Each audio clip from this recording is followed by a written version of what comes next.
Do you know what that is? That is the sound of a street after a storm. It's been so stuffy lately. And then it rained. And now everybody's out feeling finally like we can use our lungs again and not our gills.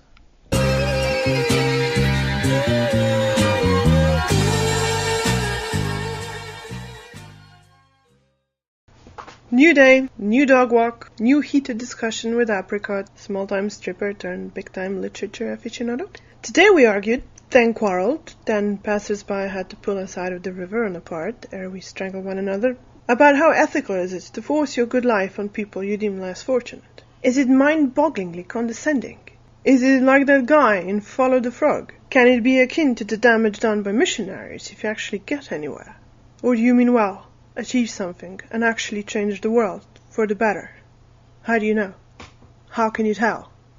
To open again with this story, in these parts, in the late 18th century, a Habsburg overlord lady by the name of Maria Theresia enforced a mandatory primary education for every kid.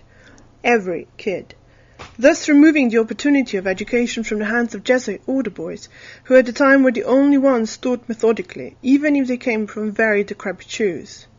This was an incredibly poorly received reformation. The peasants of the land couldn't see a single benefit in the little ones wasting days staring at a proverbial blackboard. They saw no benefit in knowing how to read if the priest did it for you. And who is going to milk the cow, as I ask you? I've mentioned before how opposite in views Apricot and I are, as opposite as can be while the same age and perpendicular streets. She's reserved and focused, and has a doctorate in comparative literature. I am distracted, pompous, and I have a plethora of half-finished schools, ranging from pastry chef to criminal psychology. She reads an enormous amount of books because she has to. I read an enormous amount of books a few pages at a time because I love the act of reading. She pursues spiritual and religious communities to belong to find peace. I think grown-ups believing in book characters is retarded. Adults shouldn't be told what to do because they know perfectly well what's right and wrong. They shouldn't do it out of fear of post-mortem condemnation. She disagrees. She thinks the world is a terrible place. I think the world has never been this glorious, and we are very blessed. Talking to her is 10 times more productive than talking to myself, because then the dog starts to look at me funny and refuses to walk with me. And the argument began with a question: who judges the health of a society? Who sets the demarcation lines? I would say that fatality of mothers during childbirth, treatment of gays, of minorities, the elderly, of the people who move into the society, special needs children, public reactions to pedophilia and rape, corruption of leaders, and so on. But it is not that simple. In Diamond's book World Until Yesterday, he continues to describe societies which we've by now given up on trying to colonize, and they have their own rules, and though they are entirely removed from what we think is proper, the society is not unhealthy. Old men there find it completely normal to have sex with very young girls, and war is still something they do with spears and frequently. The general consensus stands: leave them alone. It's not all that different with the secluded religious communities like the Amish. Those actually send out their youngsters into the world to see for themselves which is better, the safe world of strict rules or the unpredictable world of absolute liberty of leisure. I've heard it said, though I don't have the citation right in front of me, that Pakistan refuses to allow World Health Organization to combat the resurgence of polio in their children because they refuse to submit to the WHO demands child brides and pedophilia be deemed illegal. Is that still a leave-them-alone situation? Anti-vaxxers would agree. Pro-pedos too. And certainly all of the people in Pakistan who trust the priests. Our argument sped up a notch when we touched on the events after Columbus washed ashore the New World, ravaged and murdered the natives and claimed the land for his sponsorship masters, the Spaniard Queen, and others whosoever had enough money to buy a single ship and 4 swords and set sail. For sure conquering of the New Worlds could be handled better. Have we stopped invading whatever we can yet? I'm not sure. I'm still waiting to see what happens when we find a suitable planet. But Northern American continent is a magnificently vast and a nice place, and it was peopled by either calm nomadic natives or violent marauding tribes for a very long time. Times have a right to change. We are the nature's great experiment, one of the rarest species to force the environment to adapt to us. Everyone is waiting to see how long we make it. Are we thus not allowed to advocate for synthetic change? We can always go back to living in the tall grasses, and probably someday we will. But the people who join tribes and want to help them, they don't last.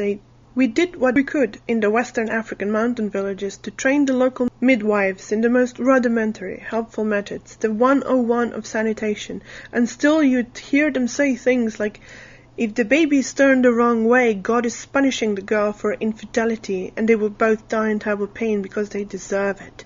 Hey, you want to hear me talk about genital mutilation? Cultures where men believe if a woman has an orgasm, the dick will fall off. How about the time the doctor we were with was telling us about the remote islands of Thailand where organ harvesters sneak in at night to rob villagers of their innards, and the villagers offered him a 2-year-old girl?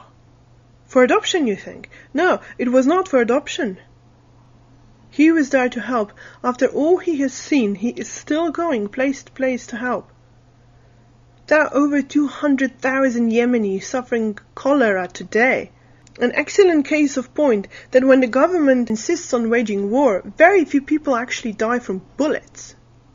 That shit could be avoided. There are safeguards that combat spreads of epidemics. Is it not ethical to enforce their implementation? We do not exist in an ideal happy place where everyone is a pure spirit millionaire priest with their own court, school and a pet hospital. Do you think courts are so slow because everyone there hates practicing law? Or could it be because people go to court for matters so incredibly petty they clog up the process for years? The health system, even a socialistic one such as the one I exist in, got stuck on patients who, in the good old days, would have either been left outside to rot or simply be treated with leeches and amputation. People are trying. Smart, good people are trying all they can to remove us as far away from savagery we've originated from as humanly possible. And even though for every inventive, decent person there's a capitalist creeping in their shadow to cash in on the novelty, look how far the human rights have gotten and are still getting. Do you honestly think we were all so very much happier 200 years ago for having 1 pig, 1 goose and 14 illiterate children who had no right to exist if somebody up there with a crown on their head because their grandfather murdered some other grandfather, you could say burn them all at the stake if someone found a religious pamphlet printed in the wrong language in their house? There are no magical pills to cure all our ailments instantly, and say all you want how smart we are, diseases will always be smarter, but some people are trying desperately to educate their brothers on the basis of the most benevolent intention. It doesn't matter how often it backfires. Teach people the options is all I ask. My friend thinks meddling is the worst. It's bad, I know. But I am not the type to stand aside when a young girl is dying screaming because God wants to punish her. I'm not afraid of book characters, and she could be the harlot of legends, and it still wouldn't convince me she did anything immoral. I don't think 200,000 Yemenis should have cholera. I don't believe kids in Pakistan should have polio. I get the sense from time to time that the most ardent defenders of I'm sure they're much happier than we are in our crazy consumer society. Oh, what is that world coming to these days? Look at all these kids. Hold my purse, dog, latte, car keys and iPod while I tweet this wise thought. How's my hair? Let's have a selfie. Are the people who have clearly never left their cushy air-conditioned apartments and the closest they have come to knowing anything about the residents of a third-world mountain village, under the rule of a theocratic fundamentalist, is reading a HuffPost piece about them written by a teen celebrity.